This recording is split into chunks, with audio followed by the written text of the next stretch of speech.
সুপ্রিয় শিক্ষার্থীরা, আশা করি ভালো আছো। আমি আশরাফুন নাহার, সহকারী অধ্যাপক, ঢাকা কলেজ বাংলা বিভাগ। আজকে আমি চতুর্থ বর্ষের শিক্ষার্থীদের সাথে কথা বলবো। তোমাদেরকে আমার ক্লাসে স্বাগত জানাচ্ছি। দেখতে দেখতে আমরা অনেক দিন অনলাইন ক্লাসে যুক্ত হয়েছি বা অনেক দিন তোমাদের সাথে আমাদের পরোক্ষভাবে অনলাইনে ক্লাস হচ্ছে। তবে আমার যেটি মনে হয় তোমরা কতটা উপকৃত হচ্ছ আমি জানি না, কিন্তু এই ধারাবাহিকভাবে যে ক্লাস নেওয়া সেটি হচ্ছে, এটি কিন্তু একটি বিষয় যে কখনো ক্লাস গ্যাপ হচ্ছে না। কলেজে বিভিন্ন কারণে অনেক সময় ক্লাস গ্যাপ হয়, বিশেষ করে পরীক্ষার কারণে সেই গ্যাপটি হচ্ছে না। এজন্য সিলেবাস কিন্তু খুব ভালোভাবে এগিয়ে যাচ্ছে। যাই হোক, আমরা আজ নারীবাদ সম্পর্কে পড়ব। নারীবাদ ইংরেজি ফেমিনিজম, বাংলা নারীবাদ শব্দটির সাথে সবাই আমরা কম বেশি পরিচিত। নারী পুরুষ সমান, তাদের অধিকার অভিন্ন, এই হচ্ছে নারীবাদ।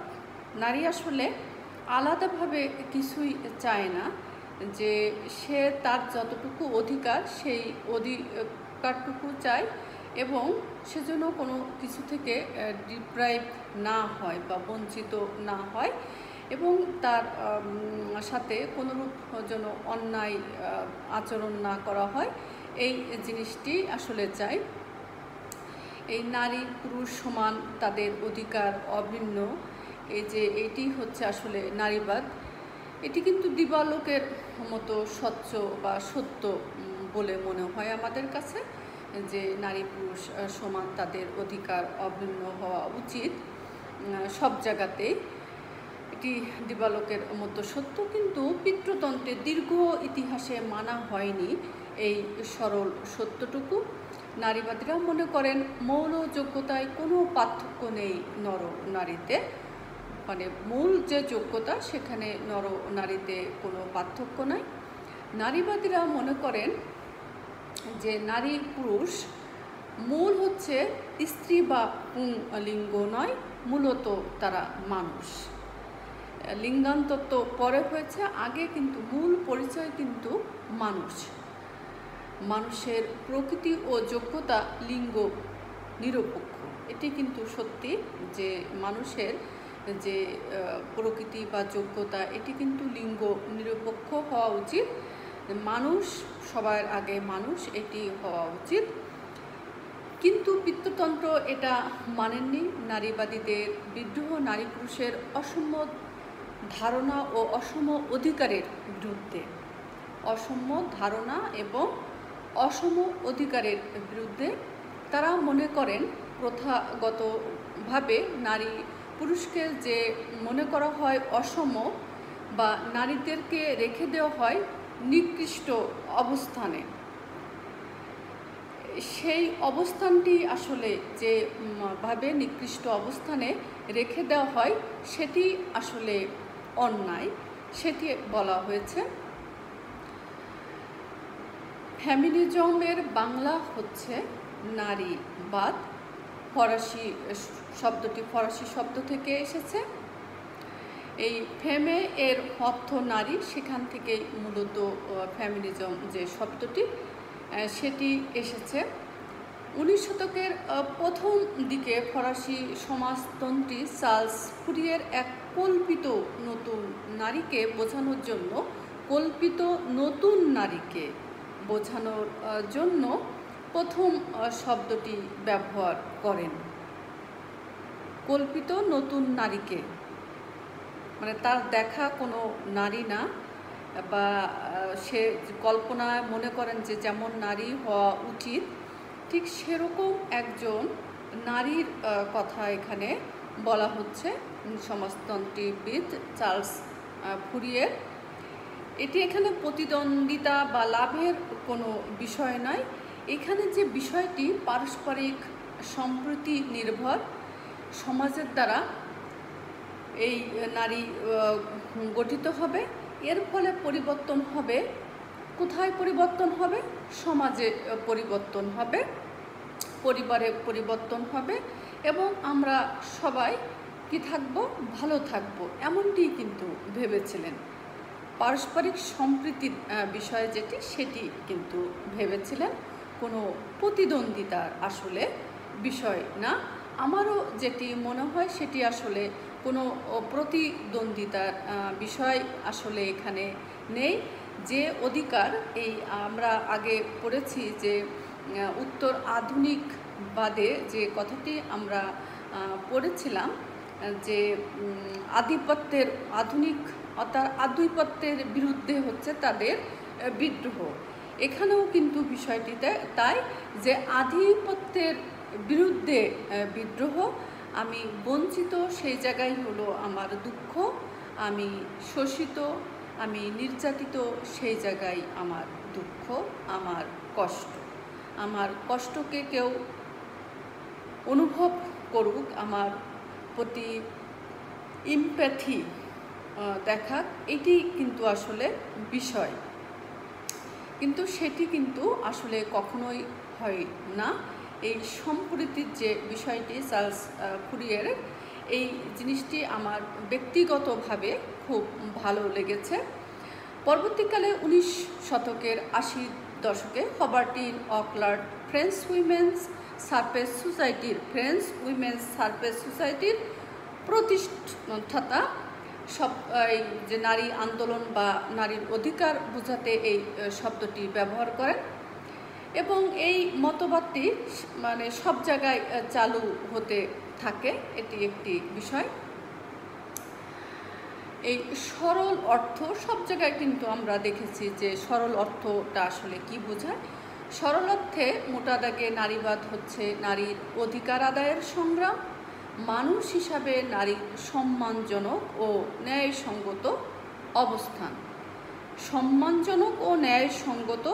অবস্থান, নিশ্চিতকরণ।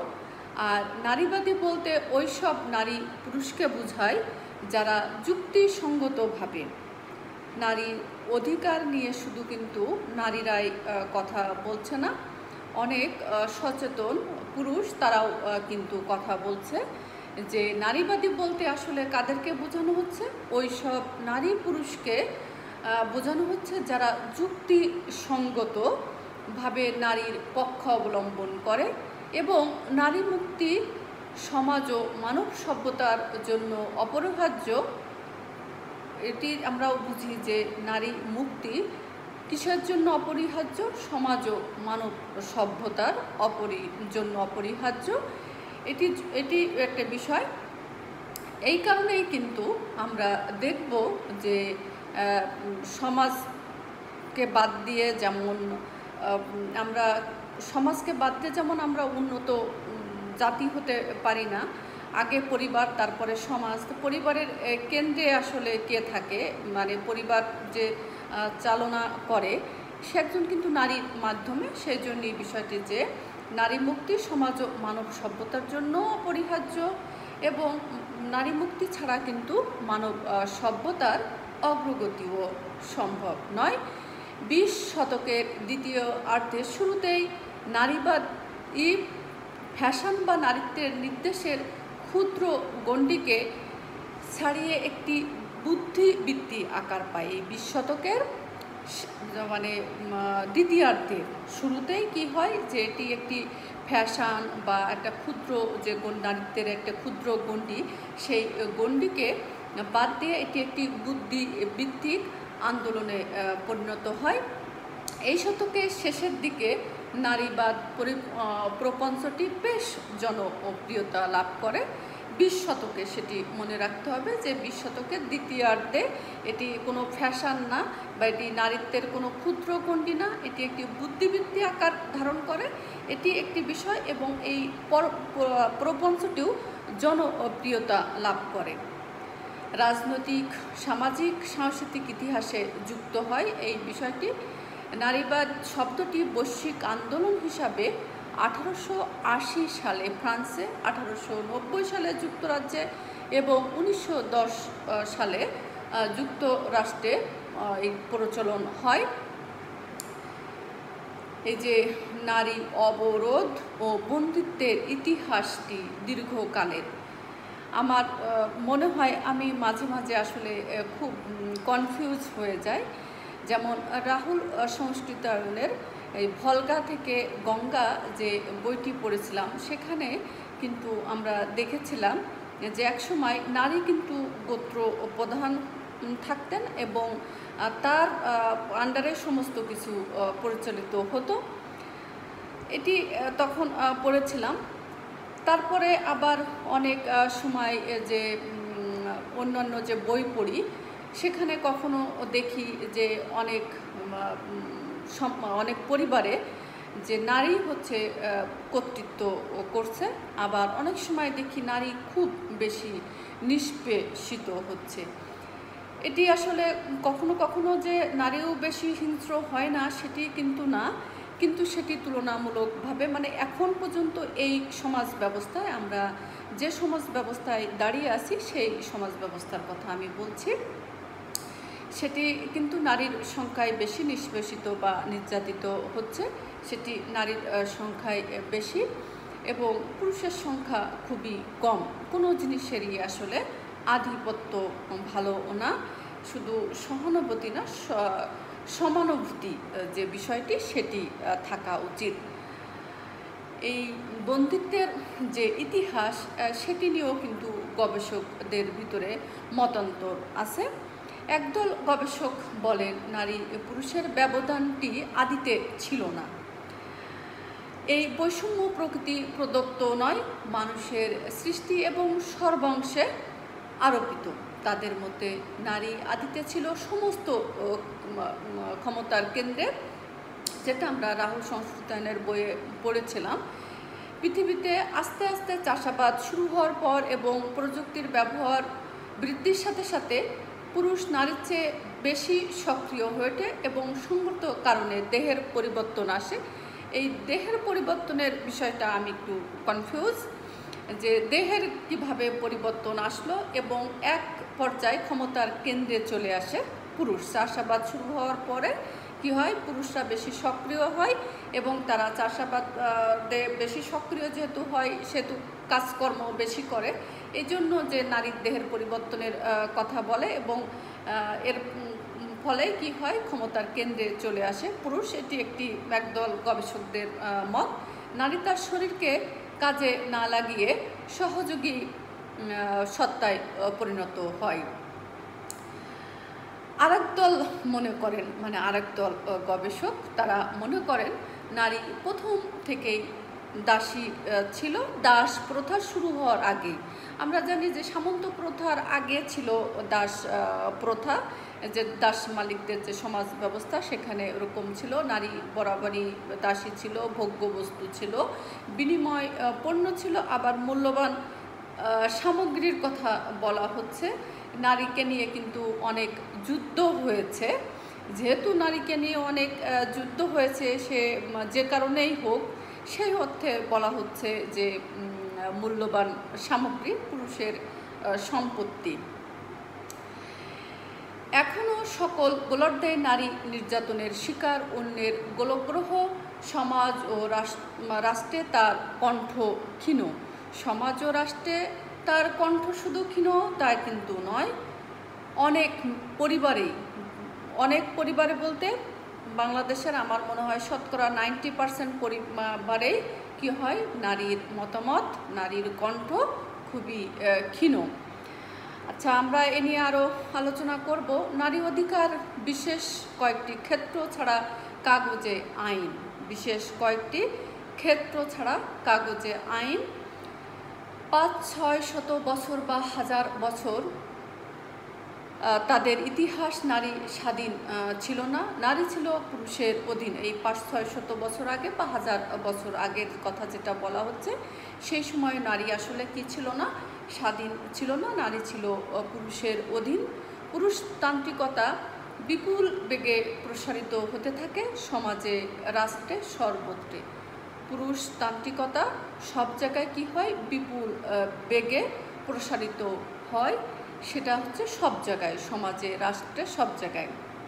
এবং উপনিবেশবাদ, বর্ণবাদ, সাম্রাজ্যবাদ, মৌলবাদ ইত্যাদি নারীর শত্রু এবং এ সকল অপশক্তির জাতাকলে প্রতিনিয়ত প্রত্যক্ষ ও পরোক্ষভাবে পিষ্ট হচ্ছে সমগ্র বিশ্বের নারী।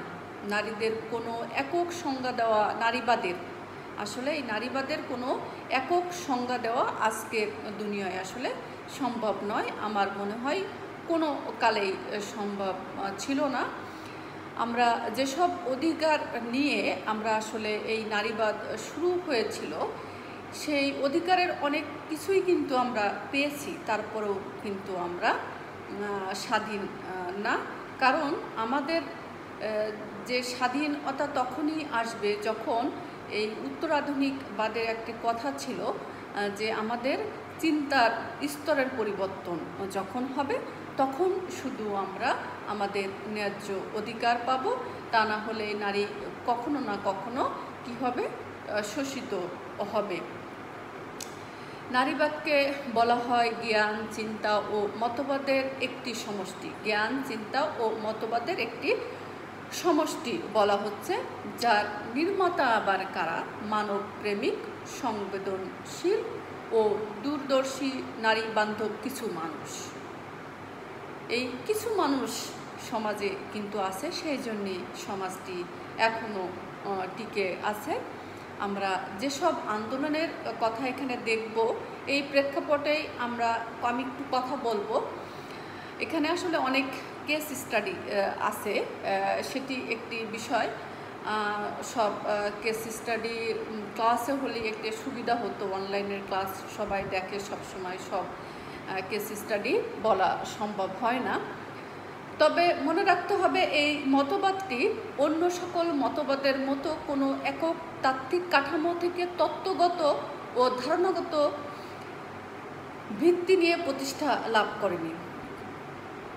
এটি অন্য যেসব মতবাদ আমরা পড়েছি সেই মতবাদের মতো এটি একক তাত্ত্বিক কাঠামো থেকে তত্ত্বগত বা কাঠামোগত ধারণা দ্বারা এটি প্রতিষ্ঠা লাভ করেনি। এজন্য সময়ে সময়ে এর পরিবর্তন হয়। আমার মনে হয় সব কিছুরই সময়ে সময়ে পরিবর্তন হয়। এই এইটির বিষয়েও পরিবর্তন হয়, কারণ অনেক আমরা এগিয়েছি।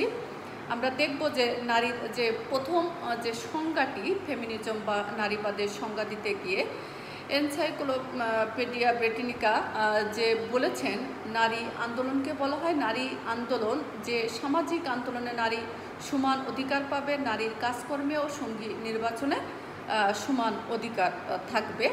এটি বলা হচ্ছে কি নারী আন্দোলন যেটি, সেটি হচ্ছে কাজকর্মে এবং সঙ্গী নির্বাচনে। শুধু কাজকর্মে এবং সঙ্গী নির্বাচনের বিষয় না, আস্তে আস্তে কিন্তু অনেক কিছুই বৃদ্ধি পায়, সেটি একটি বিষয়।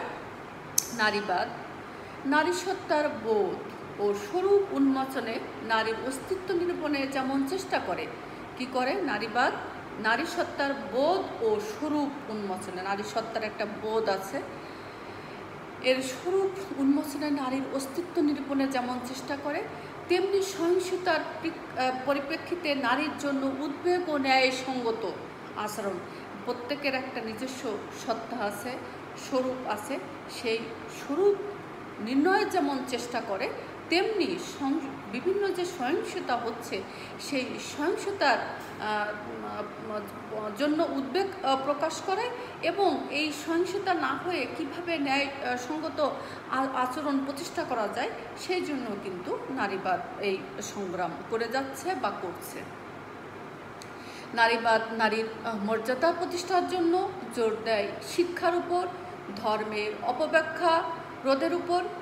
কিসের উপরে আমার নারীবাদ জোর দিচ্ছে? সেটি হচ্ছে শিক্ষার উপর, ধর্মের উপর, নারীর অধিকার প্রতিষ্ঠা, আইন প্রণয়নের উপর।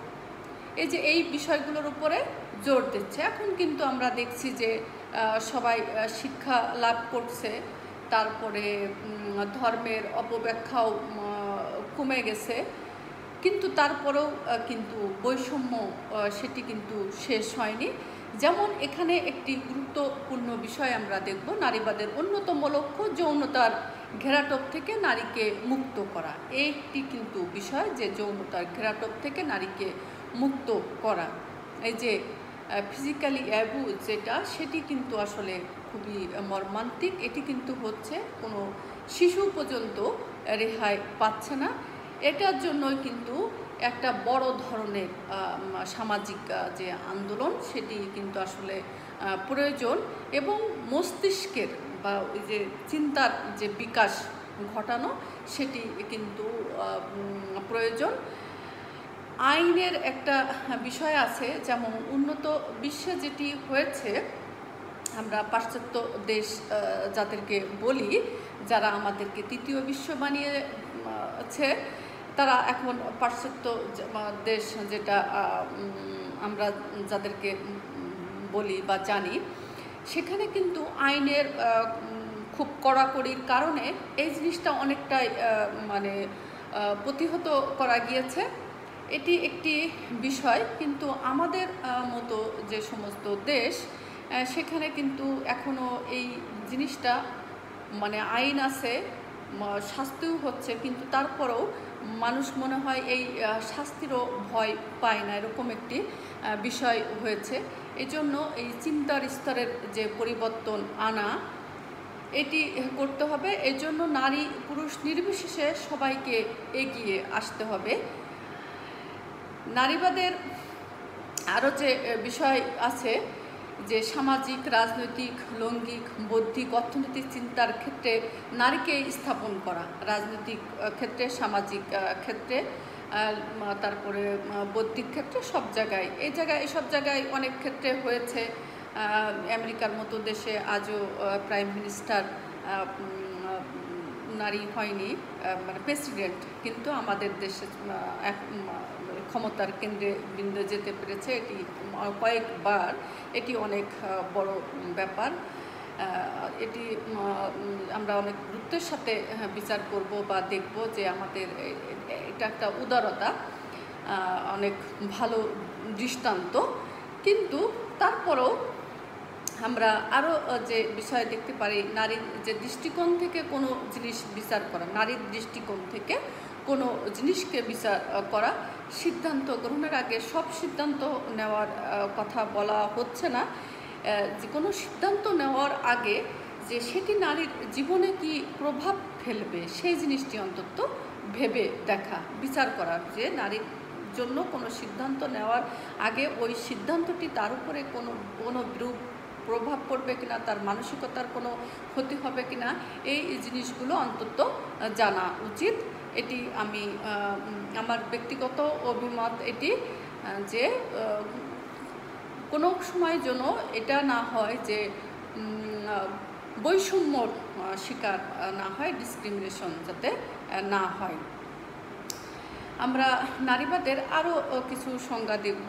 সমাজবিজ্ঞানের কলিন্স অভিধান লিখেছে, নারীবাদ সামাজিক রাজনৈতিক তত্ত্ব এবং চর্চা, যেখানে নারী পুরুষের সকল আধিপত্য, এই যে এখানে কিন্তু যে গুরুত্বপূর্ণ নারীবাদের কথা বলা হচ্ছে, কিন্তু আমি প্রথম একটি কথা বলেছিলাম, নারীবাদ তখন শুরু হয়েছিল যে তখন নারীর ভোটাধিকার ছিল না, রাজনৈতিক অধিকার ছিল না, অর্থনৈতিক মানে বাইরে কাজ করার সুযোগ ছিল না, তখন প্রেক্ষাপটটা ছিল একরকম, কিন্তু মূল যেটা বিষয়, যে কারোর আধিপত্য বা প্রতারণা চলবে না, এর থেকে মুক্ত হওয়ার যে উপায়, সেটি কিন্তু আসলে মূল যে বিষয়। প্রখ্যাত নারীবাদী লেখক জুডিথ স্টেলারা বলেন, নারীবাদ হচ্ছে সামাজিক পরিবর্তন ও আন্দোলনের লক্ষ্যে একটি পরিকল্পনা, যা নারীর নিপীড়ন বন্ধ করার লক্ষ্যে কাজ করে। নারীর নিপীড়ন বন্ধ করার লক্ষ্যে কাজ করে। ভারতীয় একজন লেখক, নারীবাদী লেখক যশোধরা বাগচি, তিনি একটি কথা বলেছেন যে নারী 2/3 কাজ করে এবং 1/3 স্বাচ্ছন্দ্য ভোগ করে, যার মধ্যে আবার শ্রেণী ও ধর্মীয় অনুশাসনের জন্য বেশিরভাগ নারী বঞ্চিত। এই মানে 1/3 যে সুবিধা পায়, সেটিও কিন্তু আবার ধর্মীয় ও মানে শ্রেণী বৈষম্যর কারণেও আবার বঞ্চিত হয়। তার স্বীকৃত ও সমান অধিকারের লড়াইয়ের নামই আসলে নারীবাদ। এখানে আমি একটি কথা বলতে চাই, আমি বলি যে এটা আসলে একটি কেস স্টাডি, অনেক ছেলেরাই আজকাল বুঝে, আবার কেউ কেউ ওই তাদের যে পরিবারের যে বৃত্ত সেখান থেকে বের হয়ে আসতে পারে না। এখন আমাদের দেখি যে একদিন একজন ব্যারিস্টার, তার ওয়াইফ জাজ, তার অ্যানালাইজ হলো যে মহিলারা এখন ডবল কাজ করে, বাইরে কাজ করে এবং ঘরে কাজ করে। এটি একটি বিষয় আমি দেখেছি, সে অনেক হেল্পফুল, কিন্তু তারপরেও তার অভিমত এটি।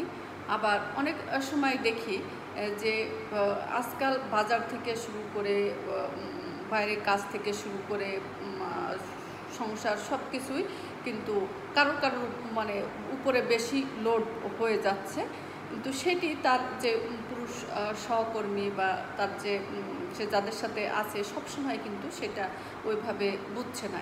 এই জিনিসটা আসলে কি চিন্তার বিবর্তন এর যে বিষয়, সেটি কিন্তু আমাদের দেখতে হবে। আমরা এক সময় অভ্যস্ত ছিলাম যে আমার বাবা বাইরে কাজ করতো, মা ঘরের সংসারে কাজ করতো, কে কাজ কম বেশি করছে এটা কিন্তু বোঝা যেত না। কিন্তু যখন দেখা যাচ্ছে যে মানে একই পরিবারে স্বামী স্ত্রী দুজনেই কাজ করছে, সেক্ষেত্রে কিন্তু এই জিনিসগুলো বেশি দৃশ্যমান হয়ে যাচ্ছে। এখন প্রশ্ন হতে পারে যে আমরা কিন্তু শিক্ষার অধিকার পেয়েছি, অর্থনৈতিক অধিকার পেয়েছি, ভোটাধিকার পেয়েছি, রাজনৈতিক অধিকার পেয়েছি, কিন্তু এখানে যে সম অধিকারের যে বিষয়টি, এইটি আমরা পেয়েছি কিনা সেটি একটি বিষয়। যে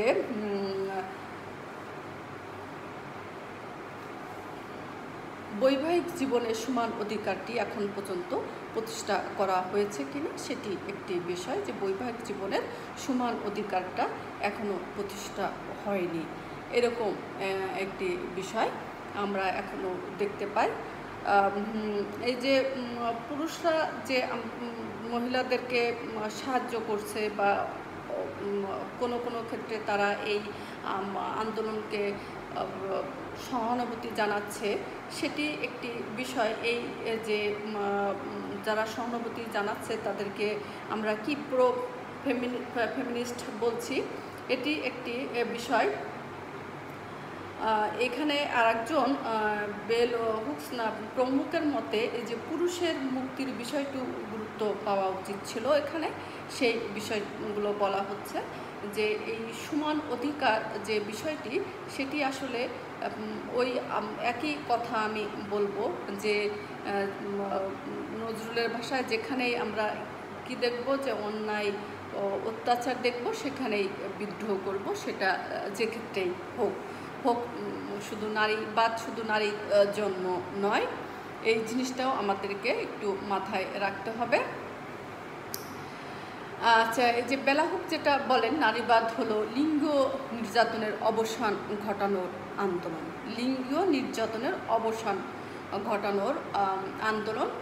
নারীর জীবনের শোষণ বৈষম্য অবসানের কথা বিশ্লেষণ করে প্রথাগত ধারণার বাইরে আসার প্রবণতাকে অভিনন্দন জানিয়ে নারীবাদকে চিহ্নিত করা হয়েছে মহাজাগরণ হিসাবে। আমরা দেখেছিলাম যে এই বেগম রোকেয়া সাকত, তার যে সময়, তার যে চিন্তার যে বিবর্তন, সেটির পিছনে কারণ ছিল কি, শুধু বাড়িতে যদি মানে কোনো আত্মীয় স্বজনও বেড়াতে আসতো তাদেরকে কি করা হতো, বিভিন্ন জায়গায় লুকিয়ে রাখা হতো, সেই অবস্থা কিন্তু নেই। আরেকটি যে বিষয়টি সেটি হলো যে ওই যৌন নির্যাতনের যে ঘেরাটো, এখন যে বিষয়টি, এটি একটি গুরুত্বপূর্ণ ইস্যু। এখান থেকে আমাদের মুক্তির উপায় খুঁজতে হবে। অনেকে বলে যে অনেকের অশ্লীল ড্রেস, বাচ্চার ড্রেসের তো কোনো বিষয় এরকম প্রাধান্য পায় না। আবার একটি বিষয় যে আমি যদি এখন পর্দা মেনেই আমি কি রাতে বাইরে যেতে পারবো বা কোথাও ফ্রিভাবে চলতে পারবো না, এটা কিন্তু কোনো বিষয় না। ওই আমাদের দৃষ্টিভঙ্গির পরিবর্তন করতে হবে, মানুষকে মানুষ হিসাবে দেখতে হবে, এটি হলো মূলত কথা। নারীবাদ হচ্ছে একটি তত্ত্বীয় কাঠামো ও প্রায়োগিক প্রয়াস, একটি আন্দোলন যা নারী পুরুষের বৈষম্য দূর করে সামাজিক ও সাংস্কৃতিক বাধা অপসারণ করে নারী পুরুষের সমতা প্রতিষ্ঠার মাধ্যমে একটি সুষম সমাজ নির্মাণ করতে চায়। যে যে কাজটি পারে তাকে সেই কাজের মাধ্যমে কি করা, উদ্বুদ্ধ করা এবং উঠিয়ে নিয়ে আসা, এটি কিন্তু আসলে বিষয়, সুষম সমাজ নির্মাণ করা। অনেকের প্রশ্ন যে নারীবাদ কি পুরুষ বিদ্বেষী মতবাদ? এটি কিন্তু আসলে না। নারীবাদ কখনোই পুরুষ বিদ্বেষী মতবাদ নয়। নারীবাদ নারীর পশ্চাৎপদতা, তার অধিকারহীনতা, তার সম্মানহীনতার কারণ অনুসন্ধান করে। কি? পশ্চাৎপদতার, অধিকারহীনতা, সম্মানহীনতার কারণ অনুসন্ধান করে, তাকে ক্ষমতার কেন্দ্রে প্রতিষ্ঠা করাই মূল লক্ষ্য। ক্ষমতার কেন্দ্রে প্রতিষ্ঠা করাই মূল লক্ষ্য অনুসন্ধান করে ক্ষমতার কেন্দ্রেই যে সবসময় প্রতিষ্ঠা হতে হবে এটি কিন্তু বিষয় না, কিন্তু তাকে অসম্মান না করা, তাকে পশ্চাৎপদ করে না রাখা, এগুলো কিন্তু একটি বিষয়। নারী মানুষ হিসাবে দাঁড়াতে যে বাধাগুলো পেয়ে থাকে, যে মানুষ হিসাবে দাঁড়াতে যে বাধাগুলো পেরিয়ে থাকা, মানে বাধাগুলো পেয়ে থাকে, সেগুলো দূর করে তাকে জাগ্রত করাই কাজ। যেগুলো আমরা দেখলাম যে শিক্ষার বা অর্থনৈতিক মুক্তির মাধ্যমেই কিন্তু মেয়েরা সব পেয়ে যায়নি। হ্যাঁ, এটি একটি বিষয়, অনেক কিছু পেয়েছে কিন্তু অনেক কিছু এখনও পায়নি। বলা বাহুল্য, ক্লাস হলে তোমরা আমাকে প্রশ্ন করতে, এই প্রশ্নের মাধ্যমে আরও অনেক বেশি কিছু এগিয়ে আসতো, তোমাদের সাথে মত বিনিময় হতো। এখন আমি এককভাবে বলে যাচ্ছি, এজন্য অনেক আলোচনা হচ্ছে না। এটি এমন একটি বিষয়, এখানে কেস স্টাডি এবং দুই পক্ষেরই আলোচনার প্রয়োজন। বিশেষ করে আমার স্টুডেন্টরা সবাই তো ছেলে, তোমাদেরকে আমরা তোমাদের দৃষ্টিতে, তোমাদের পরিবার থেকে আমি বলছি যে দেখো যে কোথায় ত্রুটি, কোথায় বিচ্যুতি, কোথায় ভুল, কোথায় নারীর ভুল, কোথায় পুরুষের ভুল, এগুলো দেখে এখন থেকে তোমরা যে ভবিষ্যৎ প্রজন্ম, তোমরা এগুলোকে মূল্যায়ন করার চেষ্টা করো। বলা বাহুল্য, যথাযথ সমাজ নির্মাণে নারীর ভূমিকা অপরিহার্য বলে নারীবাদ সকলের জন্য কল্যাণকার। এই নারীবাদ এটি আসলে মানে সবার জন্যই। নারীর যদি ভালো থাকে, সুস্থ থাকে, তার যদি স্বাবলম্বী থাকে, তাহলে কিন্তু সমাজের জন্য কল্যাণকর, যেটি সবার জন্যই কল্যাণকার। এই আন্দোলনের উপর ভিত্তি করে রচিত হতে থাকে নানাবিধ রচনাবলী, বহুমাত্রার সাহিত্য পদবাচ্য সম্পদ। নারীবাদের বিকাশের সঙ্গে নারীবাদী সাহিত্যের ধারাও অতপ্রতভাবে জড়িত। আমরা সাহিত্যে যখন আলোচনা করব, বিভিন্ন যে নারীবাদ আছে, নারীবাদের ভিতরেও আবার ভাগ আছে, সে আলোচনা করব, সেখানে দেখব সেটাও কিন্তু সব সমস্যার সমাধান না। আমরা যে সাহিত্যগুলো আমি দেখেছি, এটাও মনে হয়েছে যে এগুলো কিন্তু সমস্যার সমাধান নয় সব সময়। এখন আমরা নারীবাদের বিকাশ ও নারীবাদী সাহিত্য বিকাশ সংক্ষেপে আলোচনা করব। কে কোথায় প্রথম নারীর অধিকার বা নারী পুরুষের বৈষম্য নিয়ে কলম ধরেছিলেন তার সুস্পষ্ট তথ্যসূত্র নেই। প্রখ্যাত নারীবাদী লেখক ও গবেষক সিমন দা বেভর তথ্য দেন 1405 সালে ক্রিস্টিন ডি পিজান নামের একজন মহিলা প্রথম নারীর পক্ষে লেখা শুরু করেন। 1405 সালে, এটি কিন্তু দেখতে হবে। তার বইটির নাম the book of the city of ladies. The book of the city of ladies. তিনি এই বইয়ে লিখেন, আমার বিন্দু মাত্র সন্দেহ নয়, নারী ও পুরুষ উভয়ে ঈশ্বরের প্রজা এবং মানবজাতির অন্তর্ভুক্ত। নারী ভিন্ন প্রজাতি বা পুরুষ থেকে ভিন্ন নরগোষ্ঠী নয়। নারী কি ঈশ্বরের প্রজা, সে পুরুষ থেকে ভিন্ন কোনো নরগোষ্ঠী নয়। এটি একটি কথা বলেছেন। কাজেই তাকে নৈতিক শিক্ষা থেকে বাদ দেওয়ার পক্ষে কোনো যুক্তি নেই। বোঝা যায় নারী প্রথম থেকে শিক্ষা গ্রহণের অধিকারের জন্য দাবি করে এবং বোঝাতে পারে শিক্ষা নারী মুক্তির একটি সহায়ক উপাদান। যতদূর জানা যায়, তার এই বইটি প্রথম নারীবাদী ঐতিহাসিক বই। বইটির নাম হচ্ছে the book of the city of ladies. এই বইটি প্রথম নারীবাদী ঐতিহাসিক বই। আজকে আমার মনে হচ্ছে টাইম দেখে যে এটি আলোচনা করতে আমাদের কয়েকটি ক্লাস লাগবে। যদিও সরাসরি হলে খুব ভালো হতো, আমি আরেকটু প্রিপেয়ার্ড ছিলাম, কিন্তু অনেক সময় 35 মিনিটের পরে কথা বললে সেই শোনা যায় না, বিভিন্ন সমস্যা হয়। এজন্য আমি আজকে এখানে রেখে দিচ্ছি।